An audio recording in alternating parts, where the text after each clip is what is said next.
Hey, everybody. Have you heard the news? I'm rapping. Yeah.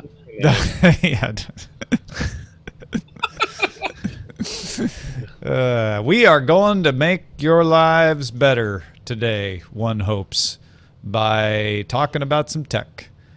We're gonna move. We got good stuff. We're gonna move through this. Yeah. Like a house of fire. They're going to be impressed with the efficiency, I believe. Like a Hassenpfeffer. They come away with anything today will be... Like, I learned so much and I enjoyed it. Computer that's being... Hold on. Okay. Computer. Computer love. Computer shrink. Let's see if I'm any waiting other for news those. is breaking. Ooh, Delaware judge hands ex-Uber CEO a victory in its lawsuit by Benchmark. We haven't really been following that. No.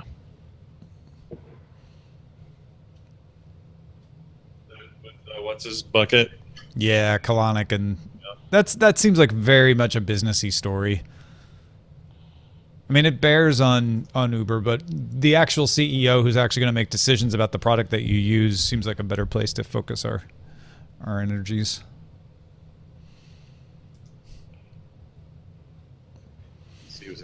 Amazon will need to cut whole food prices more if they want to beat Walmart. Oh No, I'm sorry, but that's being a little disingenuous. Oh yeah, geez, we're Whole Foods wants to go toe to toe to Walmart on pricing. Well, okay, who's being disingenuous in your opinion? Well, I think while they have bits of their market that overlap, I don't think they're targeting the exact same income brackets. Or am I wrong with Amazon? No, I think you're right. But Amazon did make a big deal about slashing prices.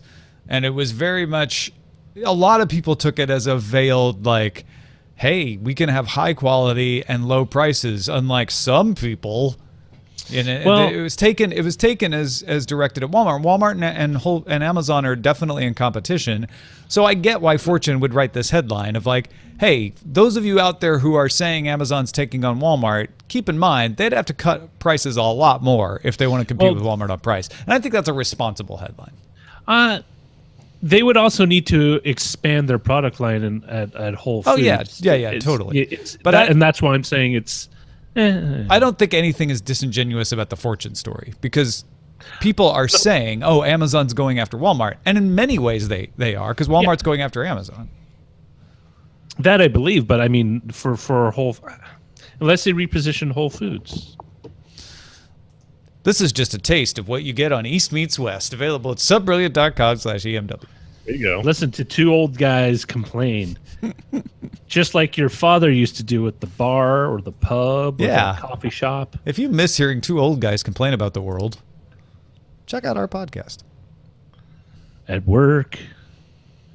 So those At two home. guys at work sitting outside by the loading dock. So, Mr. Johnson. pontificating. Mr. Johnson. What? Mr. Johnson. What'd you say? Are you busy? Oh, no, I'm totally ready. Okay. Sorry, I thought you were talking. I knew you were doing a computer thing. I wasn't sure if you were done. No, I'm all good. I had All a crazy fan thing, but it appears to be... sounds like a listener. No, like actual hardware fan problem, but I'm good now. All right. As long as your computer isn't going to melt in the middle of the show. I literally smacked the side of it, and it fixed it. So. Oh, well, the old smack the side and fix it. The old Excellent. phones are really... You're like Fonzie. Yep. Oh, I need control. Get to roll. Oh, control. Yes. There you go. Here we go. Daily Tech News Show is powered by you, the listener. To find out more, head to dailytechnewsshow.com/support. This is the Daily Tech News for Wednesday, August 30th, 2017. I'm Tom Merritt. Scott Johnson, how are you? Oh, fantastic. I was in your neck of the woods all week last week for a little anniversary trip to California. Had a blast. And you guys had really hot weather than usual, and that was slightly bothersome given the humidity. But it's fine. I don't hold it against you personally. Oh, thank you. I am responsible for it, though. I am in charge of the weather in all of Southern California, and I apologize. Well, it's fun because that week was kind of it was the sandwich meat between the two pieces of tech bread. My last show I did when I left was the Daily Tech News Show, and one of the first, actually the second show I've done since I've returned is the Daily Tech News Show. So I'm happy to be here. Oh, it's like you never left, at least for Daily Tech News Show listeners. Yeah, we've been having, I don't want to get too sidetracked on the weather, but we've been having intense heat on the inland part. It's not been so bad out in my neighborhood, but farther in, out where I'm at. Yeah, in the desert areas, there's heat alerts and cooling shelters and things like that going on. So we are going to tell you a few things you should know now about tech. Oh, and that's that man you just heard was Roger Chang, our producer. Hello, Roger. Hello, everyone. Acer announced its 13.5-inch Switch 7 hybrid tablet. The fanless 2-in-1 has an NVIDIA GeForce MX150 graphics card, a Wacom stylus, an 8th generation Core i7 processor, among other specs. The Switch 7 arrives in December for $1,699 in the US and €1,999 in Europe. And Nintendo is mad that they're calling the Switch. I don't know. Probably not. I'm sure that name will cause no confusion for anyone. Sure. Google announced 3 third-party speakers with Google Assistant as part of the package. Anker's Zolo Mojo arrives late October for $70, and the Panasonic GA10 and Movio Tick Home Mini did not get prices or release dates, but those are coming as well. Google Assistant will also integrate with some LG home appliances, like maybe your fridge or your vacuum cleaner. Yeah, like hey, Google vacuum things, thanks. Look, I don't know what you'll use it for. Do my laundry. Uber said Tuesday it is cooperating with the U.S. Department of Justice on a preliminary investigation into violation of the Foreign Corrupt Practices Act, which forbids bribery of foreign officials. Some current and former employees have accused Uber officials in India of using bribery to obtain medical records. I'll bet you I shouldn't say this out of hand, but I'll bet every big tech company has many little hidden stories about. Perhaps, but there is a particular incident involving the rape of a writer where Uber officials got a hold of her medical records in an attempt to defend the company, and it seems very likely that bribery could have been involved in getting it. Yeah, that's a little worse than greasing somebody's palm to get special server access for Google searches or something. Finally, let's see. Oh, here we go. And new Uber CEO, Dara, I'm not going to say this last name right. Khosrowshahi. Ready?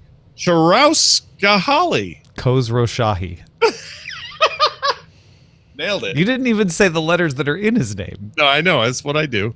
Poor Told Dara. employees at an all-hands meeting that Uber could go public in 18 to 36 months. Yeah, so this guy inheriting this company that has all of these problems, the bribery investigation, not even the worst of them, actually, when you think about it. All kinds of court cases, all kinds of pressures, all kinds of protests. And he told employees, hey, I'm here, I'm ready, I'm excited, let's do this. Maybe we'll even IPO in the next couple of years. Sure. Well, I'm sure that potential investors want to hear that.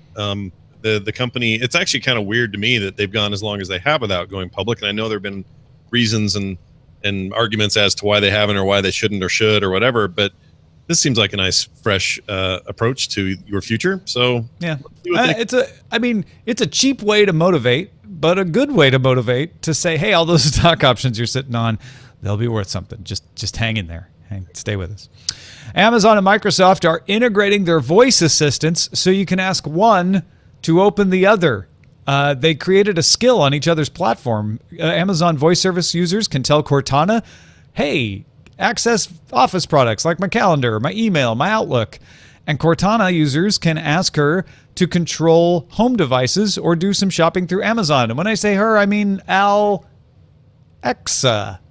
You could say to Cortana, open Alexa, and tell her to turn on the living room lights or something like that. New York Times says the partnership was formed back in May. Amazon's Jeff Bezos and Microsoft's Satya Nadella both said they would welcome cooperation with Apple and Google. The updated assistants will be available later this year. So if you go try to talk to Cortana through your Amazon Echo today, it won't work yet. Okay, 2 things. One, I just say Al Franken instead of the other. Al. Alexa, my That would friends. never have a problem. Secondly, what do you think? I mean, I don't know if we want to talk percentage chance here, but what do you think the chances are that Apple in particular would even be interested in this? I think Google probably would. They tend to like to Less than 1% for Apple. It's just not the way they do things. I'm curious whether Google would interoperate because sometimes they're very open with platforms like that. They are also very competitive with Apple in this space, or I'm sorry, with Amazon in this space right now. So I'd call that close to 50-50. Yeah, I would. That's probably about right. I mean, we were talking earlier, and I think I still think this way. I love the idea that there could be some common ground with these voice assistants, that these AI assistants that we're having integrated into our cars, our homes, our devices, kind of across our lives, could have more interoperability without us having to be branding ourselves into a corner, would be really nice. So again, holding out very little hope that Apple will make it that open. But I used to have that little kind of hope for iPhone features, such as letting me do quick replies from the home screen, or being able to tie into other applications from other applications, and all that stuff happened. Maybe a little slow, but it did. So I'm not going to completely lose hope in that, but I really like the idea that the things I love about each of these platforms could still in some way work together. That'd be nice. It reminds me of Amazon's take on the Kindle, where they could have said, well, we're only going to allow you to read ebooks if you buy a Kindle device. But instead, they put Kindle apps on everything they could get their hands on and became the dominant ebook seller. This is them saying, hey, why wouldn't we work with Cortana, where we would have a difficult time getting Microsoft to allow us to access Office, but it's already there. Let's just access Cortana. Then we can access everything Cortana has. Cortana is trying to get uptake beyond Windows, so this allows people to say, hey, I can use my Amazon Echo to access Cortana. That's great. I will access Cortana more often. So I see why they will do it. I don't know that Google's going to see the big advantage of interoperating, but man, I wish they would, because I do love the idea of not having to necessarily commit to one universe to be able to get the best of all of them. It's kind of what Bezos said. He's like, they're all have access to different data sets and are better at different things. That's why they want to do this. It is a little weird to have to think about, okay, where's my email? Is that with Cortana, or is that with Google, or is that with Amazon? And who am I talking to right now? It would be nice if you could get rid of those barriers as well. But yeah, no downside to Microsoft as far as I'm concerned. They lag behind, certainly with Cortana. There's an opportunity here to push that out. It also fits with their current mode of putting their services and products on many platforms, and I think it's going to be really good for them. So we'll see. Apple will probably never do anything. Bloomberg's Mark Gurman has sources who provided information and images of a new iPhone that is all screen and has no home button, a thin software bar at the bottom of the screen, and gesture controls that would replace the home button functions. There also appears to be a steel band around the side with small antenna cuts around the corners. Aside from those kinds of structural things, the big thing here would be potentially, obviously, full screen coverage, but also gesture control. I'm still totally unsure about that. This would also possibly imply facial recognition for security layers. And there's been a lot of talk about that being in there as well. They could be putting Touch ID on the back, potentially. That's another thing that some people have said they expect to happen. Some people said there just won't be Touch ID on this model at all. Again, we are dealing in the world of, hey, this guy, Mark Gurman, sure has really good sources and a good track record, so let's take it seriously, but not Apple has announced. And I like to draw that line very firmly. This is not for sure, but it does seem like it might happen, and I'm fine with it. Have you ever had a home button break on an iOS device? I never have. I had it happen on my iPad one time. I think the second iPad I ever had. And somebody said, well, instead of taking it in and trying to get it fixed, because it was near the time when they were going to upgrade iPads, and I was like, I don't know if I want to bother taking it in and paying to get it fixed because I didn't have AppleCare on it. When I'm just going to replace it soon. They're like, just turn on gesture controls. And so it was an accessibility option, which anybody who uses the accessibility already knew, like, hey, you can use gesture controls. They're great. And I just started doing that to close apps and swipe between apps.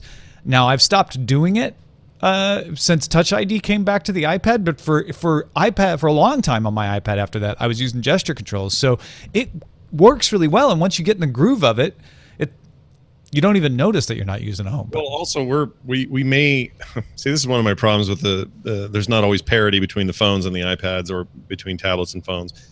That Touch ID button on an iPad, even the latest iPad, is not the weird, not actual clicking, completely haptic one that is on the phone currently.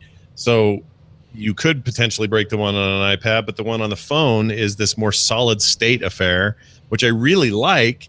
But if they're about to go full screen, unless they move that thing around to the back, we're going to skip a whole generation of that cool, non-breakable, non-moving part feature being available on other devices outside of the phone. Well, maybe. They may or may not do this on the iPad, right? Yeah, that's a good point. So I don't know. This feels like a bit of a turning point. We know in, what, 13 days? Maybe. Apple also has not announced an announcement. So the September 12th date that's kicking around seems reliable, but it's not official. Yeah. So hang in there. Samsung announced the Gear Sport smartwatch, which runs Tizen. That means it works on iOS and Android. It's waterproof up to 50 meters, so it can do things like record your swimming session. Has 12 months free access to the Under Armour apps, which apparently are a great suite of different fitness apps. Continuous heart rate monitor, the usual fitness features. It's 42.9 millimeters by 44.6 and 11.6 millimeters thick.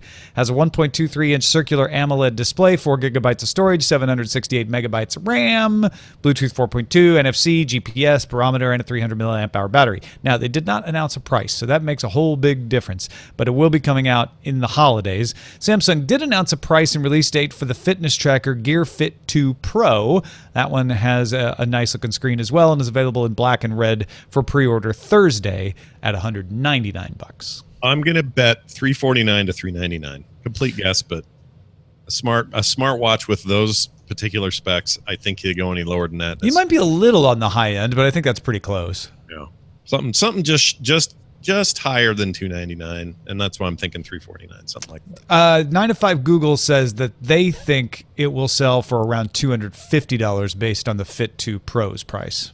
Wow, see, that seems low. Well, I haven't looked at the Fit 2 Pro specs in a while, so maybe they're better than I think. But the $199, only $50 difference seems way too low to me. But who knows? Time will tell. So Tizen, first of all, which a couple of different reviewers that are not reviewers, I guess, but a couple of people who wrote this up for The Verge and 9 to 5 Google and others said, yeah, I kind of like the Tizen operating system better than Android Wear anyway. And that means that it's platform agnostic, really. Although you can use an Android watch with iOS as well, so it's not like it's a differentiating feature. But who knew Tizen would still continue to survive? Well, in a weird way, I kind of hope. I don't know. I kind of hope it does more than survive. I like the idea of the watches being less shoehorned into their respective OSs. Why does it have to be iOS? Why does it have to be Android? Why can't we come up with something that's perfectly suited for the watch? And maybe that does come from some third party open source. Who knows? But yeah. Good job, Tizen. If you haven't caught on to the trend yet by listening to DTNS or watching the IFA news, all the watches are focusing on fitness now. That is, everybody has recalibrated and said, well, if we're going to win the wearable race, we have to be fitness oriented. Yeah, I think that's the smart thing. The company makes the Essential phone. We talked about this when I was here a week ago. Sent an email out to some customers Tuesday night requesting a copy of a driver's license to verify their address. Did you get one of these, by the way? No, I did not. Somehow, the email was sent to all customers as a group email through Zendesk. That meant that when people replied with a picture of the driver's license, it went to everybody else in the original email it had been sent to. Ouch. Essential said it was looking into the matter and seems to have shut down the group email list. Essential customers were charged for pre-orders last week, but are still awaiting their shipment. That is a rookie move, man. Whew. Wow. Not real encouraged by Essential right now. I like to give new companies the benefit of the doubt, but this is a bad one. This is not one that you get let off the hook for. You don't. First of all, it's questionable why they need driver's license identification, but a lot of times for fraud prevention, this happens. It's really bad if you're asking for that sort of thing to not provide a secure way to do it, and not only not provide a secure way to do it, but unintentionally, we assume, provide an extraordinarily insecure way to do it, which is your email will now go to everyone. And if you don't know the way Zendesk works, you wouldn't know that. It's a Zendesk setting that says when you receive an email back to this thread, send it to everybody else who got that thread. It's not like you're replying to all. It just automatically does it. There was nothing that the customer could have done about this or would have expected it to do it this way. So this is horrible. And Essential is being very mum about it because I bet Essential isn't quite sure why it happened and they're trying to track that down. But combine that with the fact that, I bought one of these phones, they've taken my money, and they said it would ship within a week, and it's about a week now, and I haven't heard squat about my phone actually arriving. It's not looking good. No, all of those things are bad. But moreover, I don't think I would have done it. Like if I had gotten this email requesting a picture of my, I think I'd just say, you don't get that. Like this, I've been through enough security stuff. I know how, other companies do this. This is not a thing you need. There's other ways to get it. Yeah. That's just seems so strange. And then to completely blow that on the other end of it is really weird. So a lot of the original reporting on this said it was a phishing scam because it really looked like a phishing scam. That was before the whole reply to all thing got added to it. So you don't want your official stuff to feel like a phishing scam. That's no, definitely not. Especially when you're a new company like that. Yeah, exactly. Pacemakers from a company called Abbott have been recalled by the U.S. FDA because of software vulnerabilities. The vulnerabilities would allow an attacker to do things like drain the battery or even change the programmed settings, which include, the beats of your heart, the rhythm of your heart rate. That's not a good thing. So you want to get that patched right away. A firmware update to the patch, however, cannot be done over the air. It requires you to visit your doctor. You only have to spend, less than 10 minutes, but you have to make an appointment. You have to sit in the waiting room, get called in, they plug it in, they update your pacemaker. The Accent, Anthem, Accent MRI, Accent ST, Assurity, and Allure models are all affected. St. Jude's Medical used to make a lot of these. They were bought by Abbott. Pacemakers manufactured from August 28th will already contain the security patch, so if you just bought one, you wouldn't have to worry about it. But anything bought before that, you should call your doctor. So firmware on your pacemaker. I mean, when I have firmware updates to a device, like I've got a Charge 2 from Fitbit here, that thing has to shut down. There's like a long thing. So obviously this is why they're going into doctors, but that's freaky, man. Yeah, that's part of it too. It's, a very small chance that your pacemaker will be bricked in the firmware update, but that's a chance. I mean, anybody who's ever bricked a device knows any update can go wrong for any reason, which is another reason to come into the doctor. And in fact, the FDA is saying that the doctor should consult with the patient about whether this is worth the risk. Because some patients might not survive their pacemaker shutting down, in which case, then what do? Do you just leave your firmware vulnerable and hope nobody attacks? I mean, there's no evidence that this has ever been done in the wild. It's just a vulnerability that was discovered and they want to patch it up. Yeah, I hate everything about this because what I think it probably means is we've got to get to a place where the technology allows us to update these kinds of, especially biomed things like this, in a way that's more intelligent and less rebooty and less, I don't know the exact process that these use to update these things, but get to a point where you always expect there to be vulnerabilities and come up with the best possible over-the-air, real-time way of updating things without having to shut things down, without having to reboot them. It probably means new areas of smart AI tech. Who knows? I don't know what it is, but whatever that is, that's got to be a priority for these guys. Otherwise, we're just going to have more and more devices like this, and it's going to be stints, and it's going to be, not just pacemakers and things that, people rely on to live. And if they're suddenly vulnerable or have to go through this process of possibly bricking themselves, that's just bananas to me. Update my heart. Say I'm secure again. Hey, folks, if you want to get all the tech headlines each day in about 5 minutes, be sure to subscribe to Daily Tech Headlines. You can find it at dailytechheadlines.com, on the Amazon Echo, on the Google Home, and in the Anchor app at anchor.fm. So we're going to actually have a part 2 to the discussion that Patrick and I had yesterday about augmented reality. As more of these Windows mixed reality headsets get announced, Dell announced theirs earlier in the week, and now Asus has announced its headset. It has a 3D polygon shell, an adjustable headband, very similar to what the PlayStation VR has.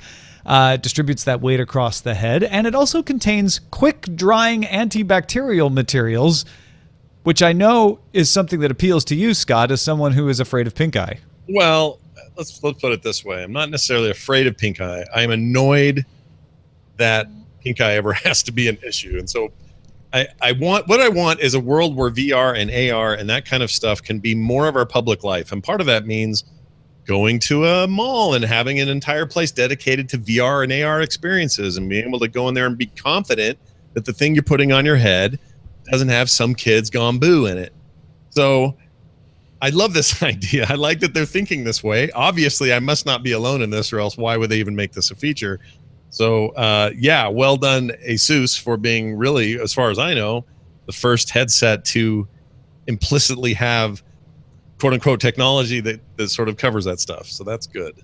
Yeah, and I'll be honest, 400, what is it? I lost my place here for a second. 449 euros. They haven't given a US price yet, but in Europe it'll cost 449 euros. So this is at the upper end of expensive for these Windows mixed reality headsets, which are supposed to be $299 to $399. Now, this one comes with bundled controllers, but if you compare that to Dell's Visor Windows mixed reality headset that was announced on Monday with the bundled controllers, that one's $459. So either the US price is going to be the same as the Euro price, which usually isn't the case, or this one's going to be a little more expensive. And it's a piece, as Roger and I kind of talked about on Monday too, it's a piece of this landscape where you have cardboard on one end, and then you have Gear VR and Daydream VR, and now Windows mixed reality headsets, and then right next to them at the price point, after the drops, is Vive and Oculus Rift, and then you got these augmented reality devices that are basically based on phones, coming to your phone and saying, hey, you could just hold up your phone and look around. Where do you think VR fits in? Because Asus made a big deal about how this isn't just for games. This is also to be used in the workplace. And I think we might be looking at a situation where VR and AR actually start taking off more in enterprise than they do as a game machine. No, I tend to agree. Also, I think you're going to sell... This device is not going to appeal to gamers as much because it doesn't have the focus that, say, the Vive or the Oculus have. Or has, and I feel like that's an advantage of those devices, but also a disadvantage. If you are in the market for a gaming experience, VR experience, or even AR experience, you look at devices that are built for, take advantage of, and otherwise support the gaming side of it. This works with Steam. Does that help? That does help. That helps a lot. But fidelity matters. When people are making their choice between, say, a PlayStation VR and a Vive, there's not only a big price difference, but there is a quality difference. There's a different kind of fidelity you expect with Vive versus... I mean, this Asus one has a 90 hertz refresh rate, 1440 by 1440 panels. It's pretty strong. Honestly, I think it looks good. The controllers I'm a little fishy about, and I don't actually know why. There's something plasticky and angular about them that I don't like, which could be nothing, and they may be wonderful. I don't know. But regardless, one of the things that is interesting is it's like Microsoft is doing what Microsoft always does. They've built a platform, and now that platform's going out to the OEMs, and the OEMs have had a year or whatever to work on their products, and now we're seeing the likes of Dell and Asus come out with these things. That, to me, is the most exciting part about this, because I'm not necessarily certain these are going to be great headsets at launch and that their second or third iterations won't be much better than these first iterations. What I'm excited about is this is a much broader base, a much broader acceptance of a new idea. You could say, well, what if it's like netbooks and it kind of fizzles, or the original tablets in 2003 with giant fans in them and those kind of fizzled, and Toshiba and everybody else, had these great ideas of making tablets and so on. But I think that when these things work and the platform's a strong one, it provides a way for these other manufacturers, big ones like Dell and Asus and everybody else, to make devices within that platform. That means we're headed towards standardization. It means we're heading toward larger acceptance. And it means lots more use cases than just, I want to play Fallout 4 in VR. Yeah. Well, especially, I mean, and the other thing to think about, I know it's only 60 frames per second when you're hooking it up to the lower powered machines, but again, if you want to use it in the workplace and you're not doing super high frame rate stuff, maybe that's great. Maybe that allows you to say, oh, you know, we can hook these up to some workstations we already have. So there's a lot of flexibility there. You're right. Well said. Plus 60 frames per second is basically all the eye can really perceive. So anything beyond that is just like bragging points. When people do, well, it's also nausea reduction when it's beyond 60. That's true. The less you can get, the better. Obviously, the more frames per second, the better. But you know, if somebody's getting 180 frames per second in Quake, they're just showing off. They really can't tell. In this case, it's going to be similar to that. I just want to see if the promise of mixed reality is all it's cracked up to be. Yeah. We've seen lots and lots about VR and lots about AR, but these are attempts to cross that bridge. Will it become jack of too many trades, or will it truly be the multifunction device we want? And we'll need to get our hands on some to see. And I don't think that price is that bad. I mean, people are saying it's on the high side, but it's right there with what you'd expect from. So you're saying PlayStation. Mixed reality or mixed results? Ah, very good. Well said. More like mixed vegetables. Which one is the peas? All right, let's get to our messages of the day before we're out of here. Russell just emailed in, like while we were doing the show, from Houston. He said, Tom and crew wanted to give you an update on the situation here. The city suffered unthinkable damage, getting more than 40 inches of rain, over 20 trillion gallons of water. People are stranded. The shelters are filling up. It'll be a while before the city recovers, and we are afraid of that. That said, the efforts of the first responders and general citizens has been nothing short of heroic. The community is drawn together to help those in need, and the spirit of volunteerism is truly amazing. Space City will not be brought down by Harvey. We will prevail. Thank you, Russell, for checking in. We're glad you're safe and that you're doing okay, and our heart goes out to everybody affected in Houston by this. Yeah, indeed. I was the only other thing I would say here is I think Houston was really instrumental in helping people with Katrina when it came to people flooding out of Louisiana, out of parts of Mississippi, and trying to find a place to stay. And Houston really opened their doors for that. So I guess I'm happy that it's not surprising to see that they've got that same spirit during this mess, because it's a mess.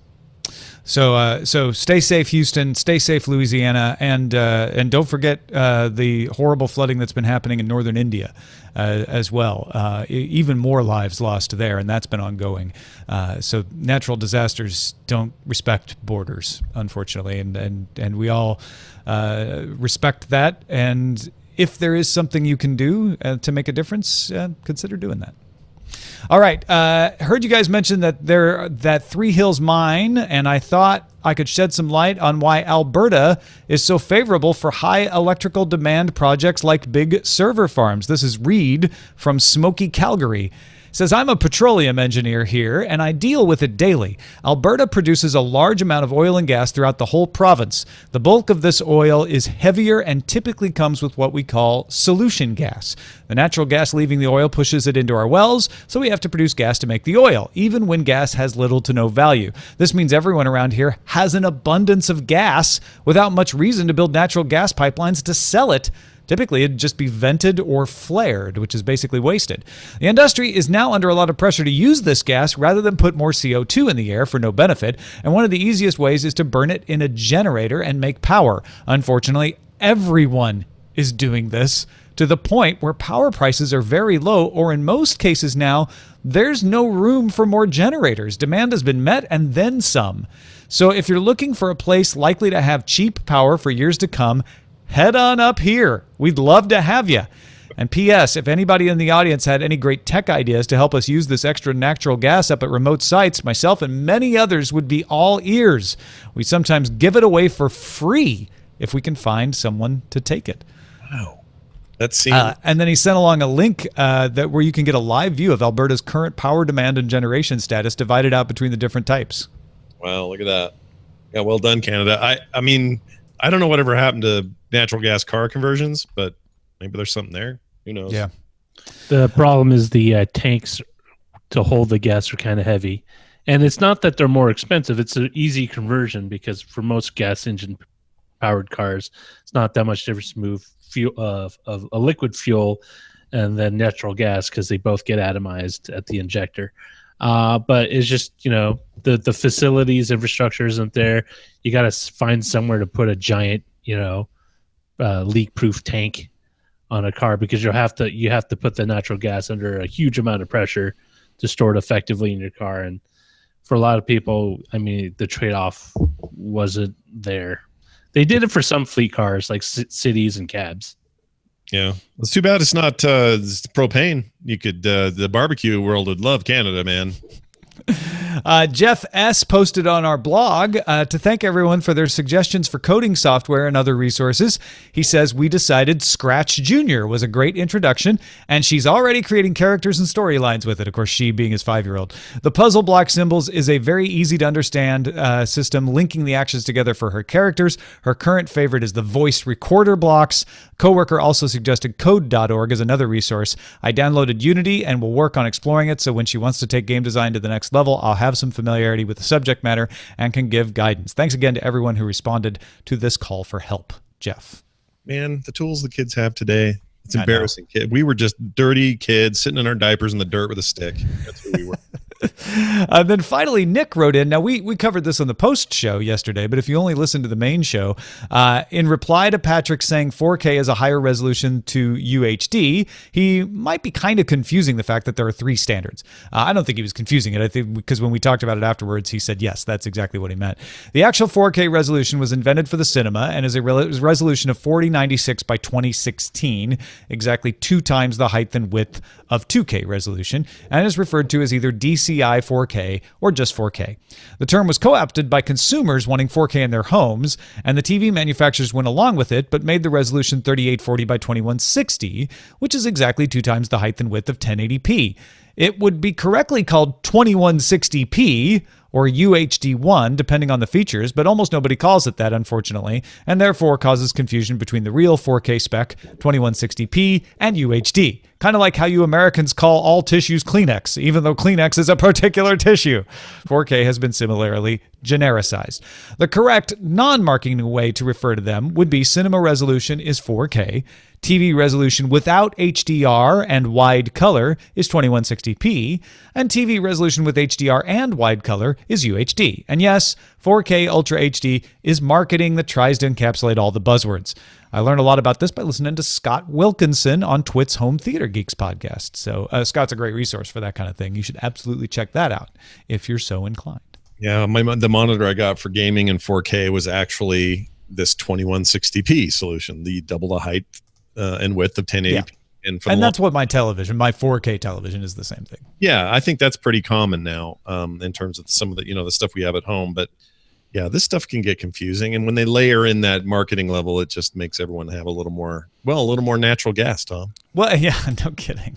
Hey, thank you, Scott Johnson, for being here. As always, what you got going on to tell people about? Oh, I'm just getting back into the groove. I've been gone for 6 days, so everything's getting ramped up. If you like daily shows and you're way into that idea of content that comes every day, might I recommend a little morning show called The Morning Stream with myself and Brian Ibbett. It's every day, Monday through Thursday, twice on Thursdays, in fact. You can find it at frogpants.com/TMS. You can be there live or check it out later on the podcast.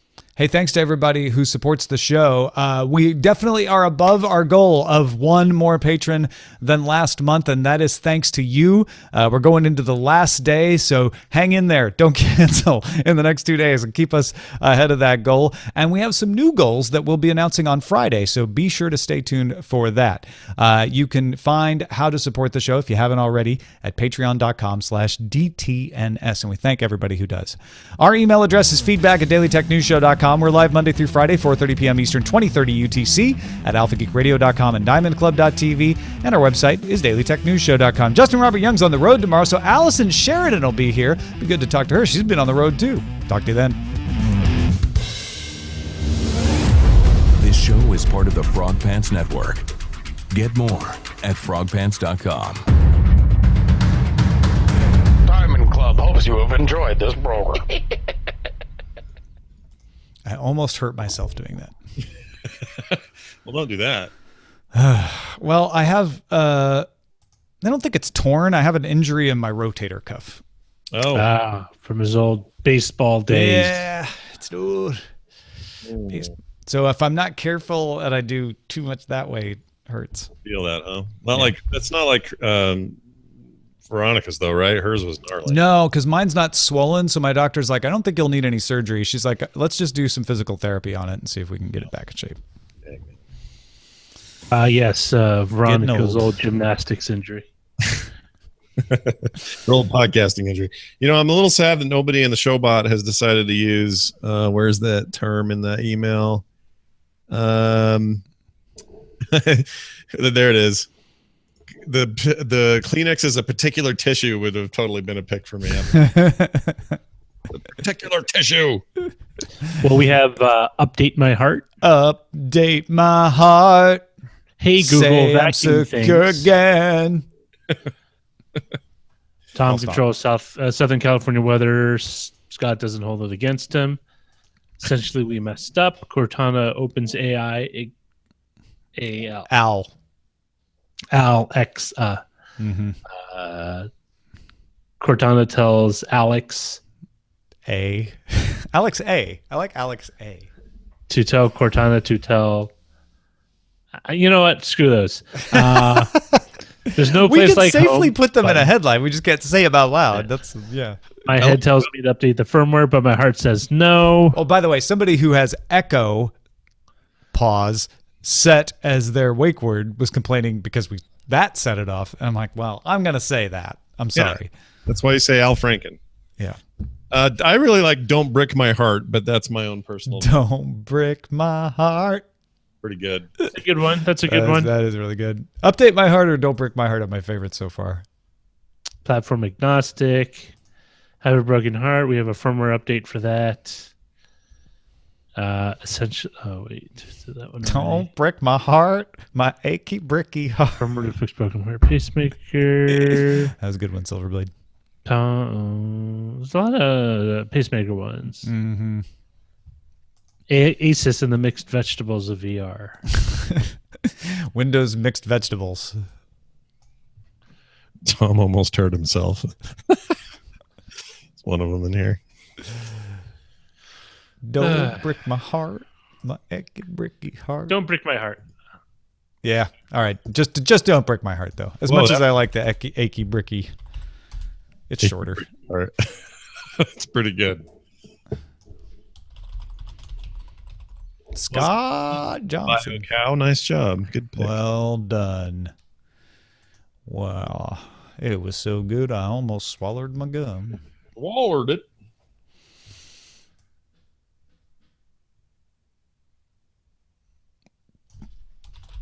And I'd already put the pacemaker thing in the show description, so that makes it easy.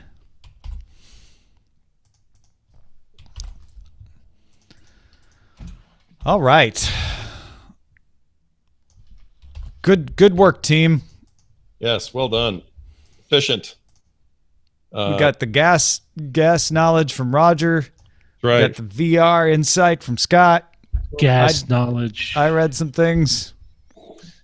After I eat a very spicy meal, so filled with gas knowledge. Yeah, I mean, this is a silly one, but it made me laugh. Chum Donkey is like, I generate a bunch of natural gas after eating Taco Bell.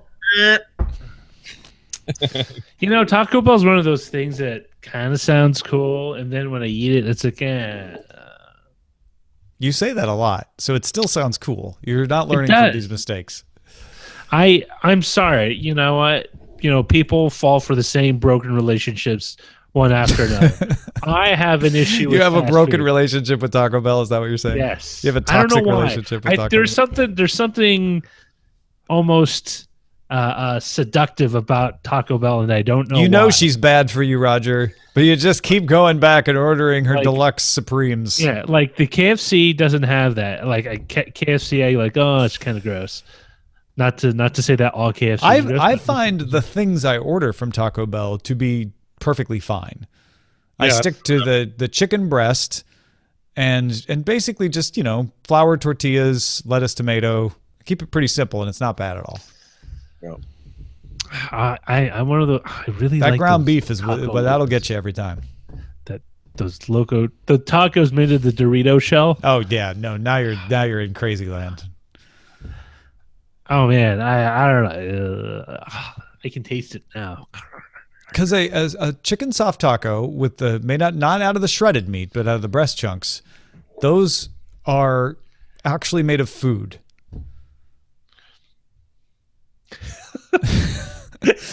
I'm looking at you, it's like, okay.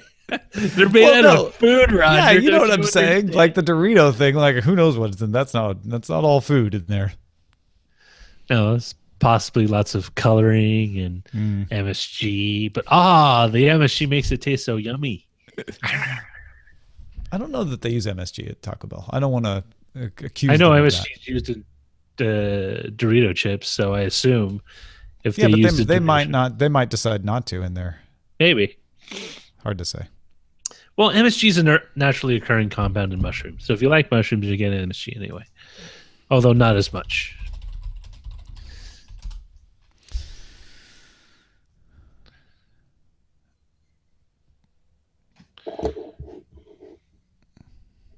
Why Taco Bell isn't telling you about their ingredients right under a link to ingredients for all Taco Bell items from TacoBell.com. Some study I just saw we did on TMS, I don't know how reliable it is, says that their alfresco menu made them the most healthy fast food restaurant in America. Taco Bell? Yeah. Yeah, I buy it. The bowls and stuff. Yeah, supposedly Yeah, that stuff's better than any, but nobody else can boast this nutritional content or something. of among fast food restaurants. It's a very specific group, but Right. that included a pretty big group. Like, It's like saying, like, this is the best, gas or public bathroom station that you'll find in a gas station. I think it's better than that. I really do. Where's their? They have vegetarian. I don't Yeah. see their taco. What's this taco fresco? I've never seen it.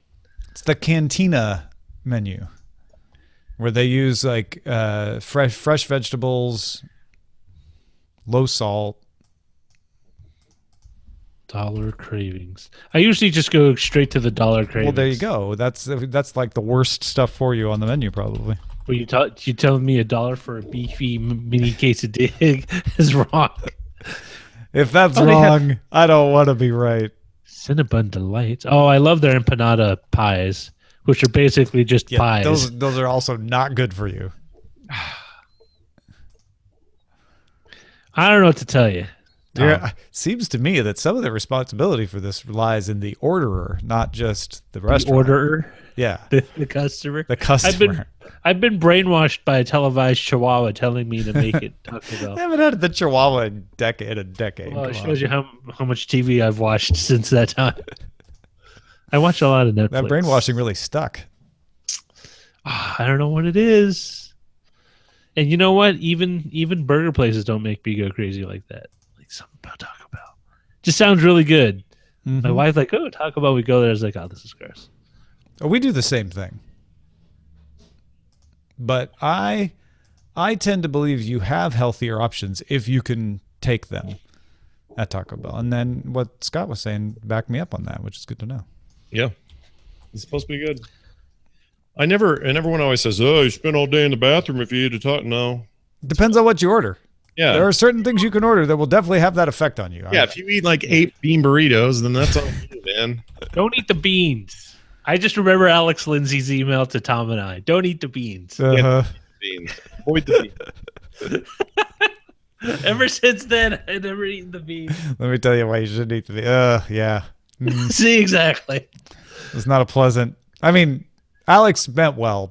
I know, Yes. but it was not a pleasant story. No, it wasn't. Ugh. It kind of not that. It's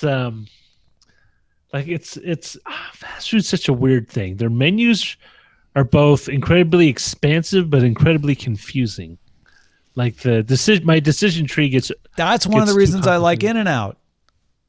Yeah. Simple. You just have burgers, fries, shake, done. Give me cow sandwich If cheese. there's complexity, it's off menu where you could be like, hey, put some onions or do this or put it in wrap it in lettuce, whatever. It's secret menu. They should do something like that for Taco Bell or tacos or burritos. Taco Bell does have a secret menu Because pretty much anything that they used to make, they've still got the ingredients for and the recipes back there. Meximelt used to be off the menu for years, and you could still order it.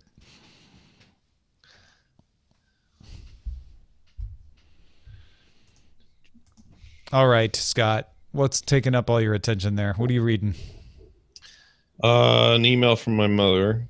Oh, that's much less controversial than I was expecting. Yeah, it's not very controversial. And also a really good reason to be paying attention. I'm going to tell her. Hey, Mom. I'll have to think about this and get back to her. Tell her, well, don't eat the beans. We're wrapped up here, so don't blow off your mom on our account. Hey, thanks everybody for watching and hanging out. We always love having you, and it's the only reason we do it is because you're here to listen to it and watch it. So take care, my friends. We love you people.